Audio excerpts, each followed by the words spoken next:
All right.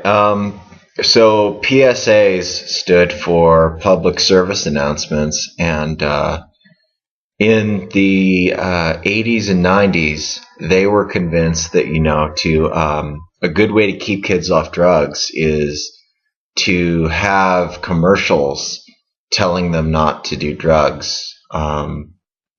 They also didn't want you to join a gang or have sex, but I'll get to that in a minute.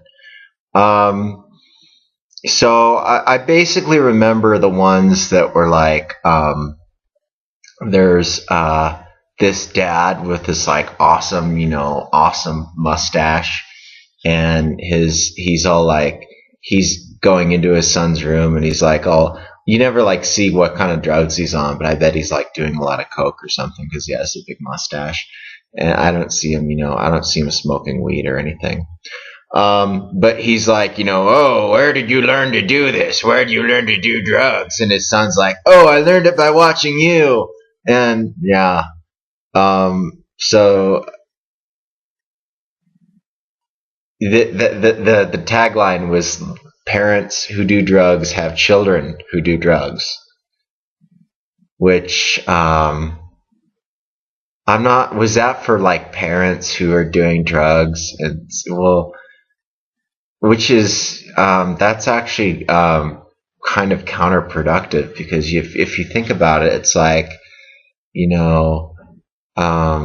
like, oh, your kids are gonna get into your stash, and you're gonna go to like do your meth or whatever, and you're, oh my god, my kid snorted all my meth. I'm gonna kill him with like I have like a club with spikes in it. Or you would do that, if you're on meth, you like build stuff like that because you're up all night and you get bored. But anyway, they also had one. There's like a ballerina practicing, and she like falls over, and it's in like slow motion, and it's all sad. And they say that nobody says that you want to be a junkie when you grow up. And I don't know. I don't really think that the ballerinas are, oh, I don't know. They could like do like meth or like really speedy pills or something, keep the weight off. But I don't think that was that big of a problem. I mean, if you're into ballet, you're probably not like doing drugs anyway. And then they had like one, and there's like a guy, and he's like jumping into a swimming pool, and there's no water, and he doesn't know that there's no water because he's like on drugs or something, which like drugs don't really work that way. I mean, it's like, if you were fucked up enough to like do that, like get on top of a diving board, and there's so many other ways you could have hurt yourself. I mean, so many more ways. But anyway, um, so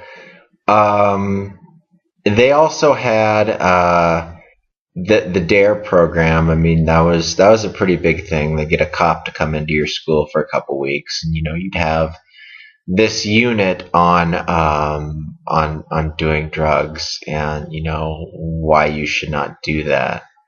Um, uh, Basically, it was just talking about self-esteem and how you should feel good for yourself, for existing and being you.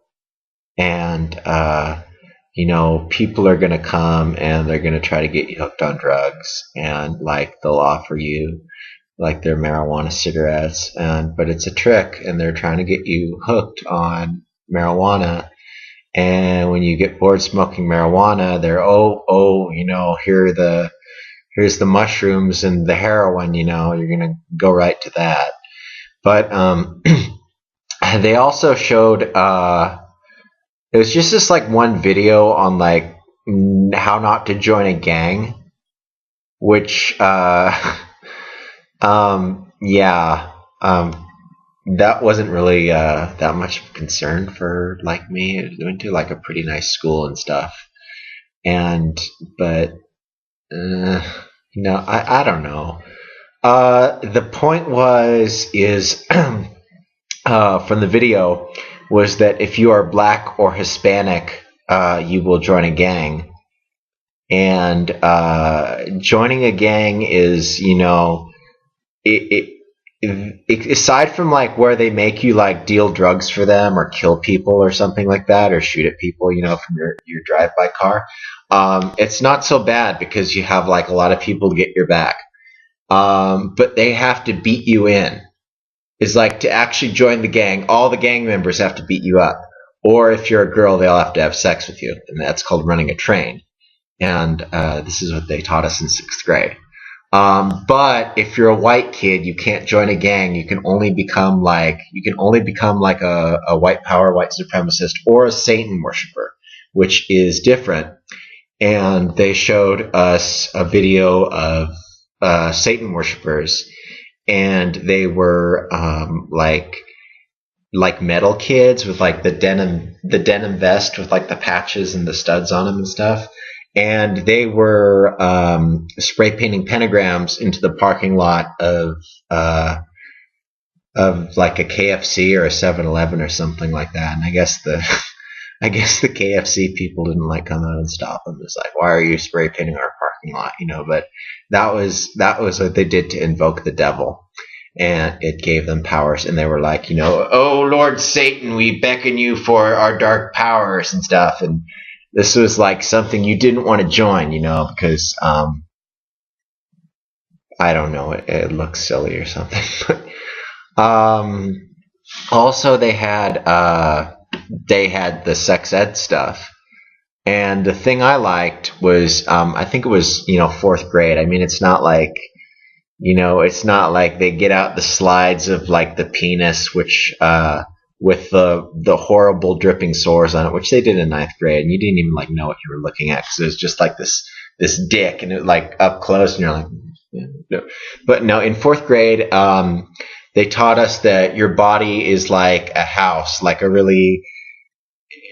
suburban tract home, and your immune system is these guys hanging around in costumes in your yard.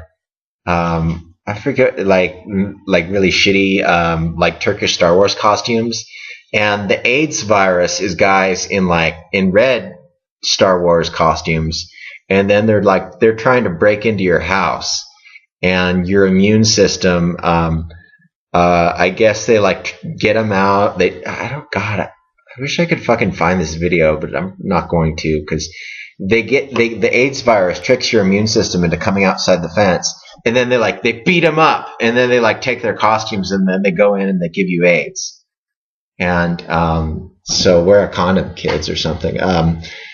Also, they had a thing on not smoking, which that didn't work for me. I actually started smoking in like 9th grade.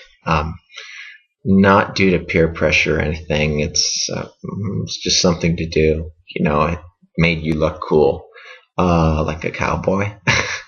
But no. See, smoking is if you were kind of like awkward and stuff. It's actually like a really good way to talk to girls and talk to just other guys and just meet people. It's like you have something in common. It's like. Yeah, it's like, hey, you got a cigarette, you got a light, but you really shouldn't start smoking though, because they're like, back then it was like you could get cigarettes from like vending machines for like $2.50 or something like that. And there was this pizza place by my house. It was actually like a 20-30 minute walk, but I'm getting exercise. But yeah, they really didn't give a shit if you used the cigarette machine. It was just kind of out of view. It's like, hey, I need quarters for Street Fighter, or I think that's Street Fighter and Metal Slug and stuff. And you just get like, go up with like $10, and it's like, yeah, sometimes I'd like play video games just to keep up appearances, but usually I just get cigarettes. And that, like, At like 250, they were like, that was kind of a ripoff, because if you could get them for like 190 or something like that. This was in like, I think, 1996 or 97. But but yeah, they had Camel Reds back then, which I don't think they make anymore. They had a lot of stuff, but God, anti-drug PSAs and stuff. I'm probably like forgetting some like really hilarious ones and stuff, but that was that was it. It was just something. I don't think they really like discouraged anybody to take drugs. I mean, like the people who are like about that, or about just the fuck you to the man and stuff, and they were like rebels. They were probably like going to do that anyway, or kind of experiment with that anyway. And like the people who weren't about that, I mean, they're not going to go get high just because somebody's like hey, free weed. I don't know. It's just like different things. I mean, people are gonna be curious about things, but that thing where you're gonna get like you're gonna one puff and you're hooked. It's like that's just a bunch of shit. So yeah, but anyway, it's like the whole thing is like really overblown anyway. I mean, the people who are going to do drugs and then they're just gonna like destroy their lives. It's oh yeah, there was that one. There's this guy. He's like, he's getting high in his living room. He's like 25, 30ish or something. He's like, yeah, man, I never went on to like, I never got hooked on heroin. And then like his mom comes home and was like, hey, Billy, did you look for a job today? And it's like that's you. That's what's gonna happen. You're gonna have no motivation and stuff. But the thing is, it's just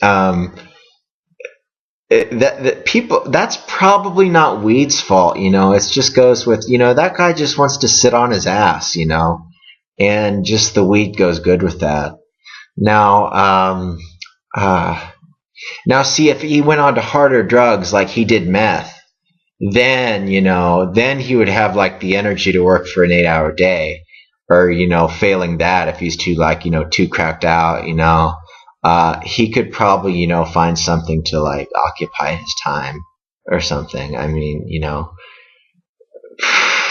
probably not good things or something like that. I'd be like a professional shoplifter, but he'd have ambition. So yeah. So that's drugs. They spend a lot of time telling you not to do drugs, but that actually did not factor into the doing drugs and not doing drugs equation. And I think that more than anything, they just gave like stoner kids or something to laugh about, I don't know. And yeah, they fucking spent a whole shitload of money on this. I'm not gonna like get into like the ecstasy thing, because that was like a lot later in when the rave thing was getting popular. I'll probably talk about that later, but that was a whole other anti-drug thing that no one will listen to. And yeah, I mean, whatever. It's just it's like they have to spend their budget money on the things with like drug prevention and stuff. So, but anyway, yeah, I'm fucking rambling right now, so I'm gonna stop talking.